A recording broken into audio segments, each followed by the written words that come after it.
السلام علیکم پیارے بچوں، آج جو سٹوری میں کیا آئی ہوں اس کا نام ہے جادوئی کتاب اور 3 دوستوں کا حیرت انگیز سفر۔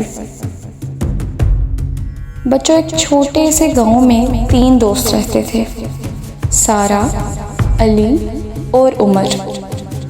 ان تینوں کا رشتہ بچپن سے بہت مضبوط تھا اور انہیں ہمیشہ نئے نئے کام کرنے اور رازوں کو تلاش کرنے کا شوق تھا۔ ایک دن ان تینوں نے گاؤں کے قریب واقع ایک پرانی لائبریری کے بارے میں سنا جو کافی عرصے سے بند پڑی ہوئی تھی۔ وہ اس لائبریری کو دیکھنے گئے۔ لائبریری میں ہر طرف مٹی تھی اور جالے لگے ہوئے تھے۔ وہ لائبریری کی گہری کھوج میں لگ گئے اور ایک کونے میں انہیں ایک پرانی کتاب ملی جس پر سنہری الفاظ میں لکھا تھا، جادوئی دنیا کے راز۔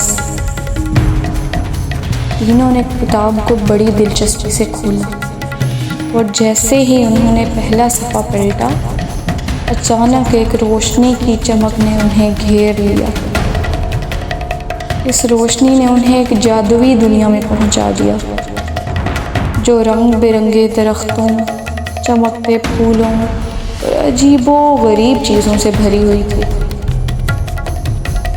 اس جادوئی دنیا میں سب سے پہلے جو چیز ان کے سامنے آئی وہ ایک جادوئی بھول بھلیاں تھی۔ یہ بھول بھلیاں عام نہیں تھی، یہ جادوئی طاقت سے بھری ہوئی تھی اور اس کا مقصد تھا کہ ہر کوئی رستہ بھٹک جائے اور کبھی بھی باہر نہ نکل سکے۔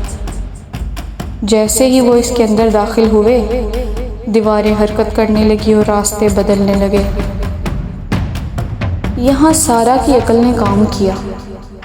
اس نے بھول بھلیاں کی دیواروں پر عجیب نشانات دیکھے اور جلد ہی سمجھ گئی کہ یہ نشان دراصل اس جادوئی بھول بھلیاں کا نقشہ ہیں۔ اس نے علی اور عمر کے ساتھ مل کر ان نشانات کا مطالعہ کیا اور درست راستہ نکالنے کی کوشش کی۔ علی نے اپنی ہمت کا استعمال کرتے ہوئے بھول بھلیاں کے خطرناک حصوں کو پار کیا اور عمر نے دیواروں کے پیچھے چھپی ہوئی جادوئی چالوں کو سمجھ کر صحیح راستہ تلاش کیا۔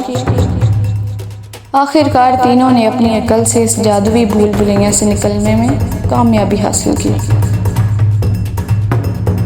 بھول بھلیاں سے نکلنے کے بعد ان کا سامنا ایک بڑے اور پرانے جادوئی درخت سے ہوا۔ اس درخت کے پاس سے جو کوئی بھی گزرتا تھا، درخت اس کو اپنی شاخوں میں پھنسا لیتا تھا۔ درخت کے پاس سے گزرنے کے لیے انہیں اپنی عقل اور ہمت کو استعمال کرنا پڑا۔ سارا کو ایک منتر یاد آیا جو اس نے کتاب میں پڑھا تھا۔ وہ منتر اس درخت کو قابو میں کر سکتا تھا۔ عمر نے منتر کو یاد کیا اور بلند آواز میں پڑھنا شروع کر دیا۔ اس کے ساتھ ہی علی نے جلدی جلدی درخت کی جڑوں اور شاخوں سے بچتے ہوئے اسے پار کیا۔ منتر کی وجہ سے درخت کی جڑیں اور شاخیں نرم ہو گئیں اور تینوں نے درخت سے جان چھڑوا لی۔ مگر نہیں، ابھی ان کا یہ سفر ختم نہیں ہوا۔ وہ تھوڑا اور آگے چلے تو ان کو ایک اور خطرے کا سامنا کرنا پڑا۔ وہ ایک جادوئی جھیل تھی۔ یہ جھیل کسی عام جھیل کی طرح نہیں تھی۔ اس کے پانی کی گہرائی میں ایک پرانا سا جادوئی پتھر چھپا ہوا تھا جس میں بہت زیادہ طاقت تھی، لیکن جھیل کا پانی کسی کو بھی اس راز تک پہنچنے نہیں دیتا تھا۔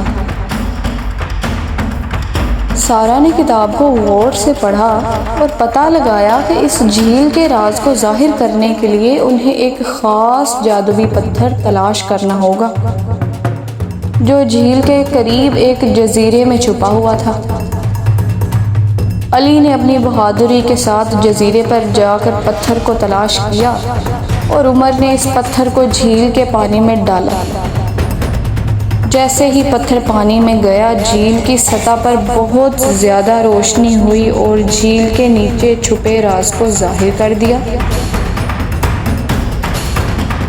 جب تینوں دوستوں نے جھیل کا راز پا لیا تو ان کا سامنا دنیا کے ظالم ترین جادوگر سے ہوا۔ جادوگر نے انہیں گمراہ کرنے کے لیے ایک طاقتور جادو کا استعمال کیا، جس کی وجہ سے وہ تینوں گم ہو گئے اور ایک دوسرے سے الگ الگ ہو گئے۔ سارا کی سمجھداری نے اس جادو کا توڑ ڈھونڈا۔ علی نے اپنی ہمت سے جادو کے جال کو کاٹا اور عمر نے اپنی دوستی اور بھروسے سے جادوگر کے خلاف کھڑے ہونے کی طاقت پائی۔ تینوں نے مل کر جادوگر کو ہرا دیا اور جادوئی دنیا کو آزاد کر دیا۔ جادوئی پتھر کو درست جگہ پر رکھ کر اس دنیا کی قید ختم کر دی اور سب مخلوقات خوشی خوشی جھوم کر اپنے اپنے گھروں کو چلی گئیں۔ تینوں دوست جادوئی کتاب کی مدد سے واپس اپنی دنیا میں آ گئے، لیکن ان کے دلوں میں جادوئی دنیا کی یادیں اور سیکھے ہوئے سبق ہمیشہ کے لیے رہ گئے۔ انہوں نے سیکھا کہ عقل، ہمت اور دوستی کے ساتھ کسی بھی چیلنج کا سامنا کیا جا سکتا ہے، اور وہ سمجھ گئے کہ جادوئی طاقتوں کا صحیح استعمال ہی اصل کامیابی ہے۔ تو بچوں، ہم نے اس کہانی سے جو سبق سیکھا وہ یہ ہے کہ عقل، ہمت اور دوستی کے ساتھ مل کر کسی بھی مشکل کو حل کیا جا سکتا ہے۔ خطرے اور چیلنجز زندگی کا حصہ ہیں، ہمیں ان سے گھبرانا نہیں چاہیے۔ اگر ہمارے ارادے اور عزم مضبوط ہوں تو ہر مشکل پر قابو پایا جا سکتا ہے۔ پیارے بچوں، مجھے امید ہے آپ نے اس کہانی سے بہت اچھا سبق سیکھا اور آپ اس پر عمل بھی کریں گے۔ اپنے دوستوں کو اس کہانی کو سنائیں، ویڈیو کو لائک کریں اور چینل کو سبسکرائب کریں۔ ملتے ہیں اگلی کہانی کے ساتھ، تب تک کے لیے اللہ حافظ۔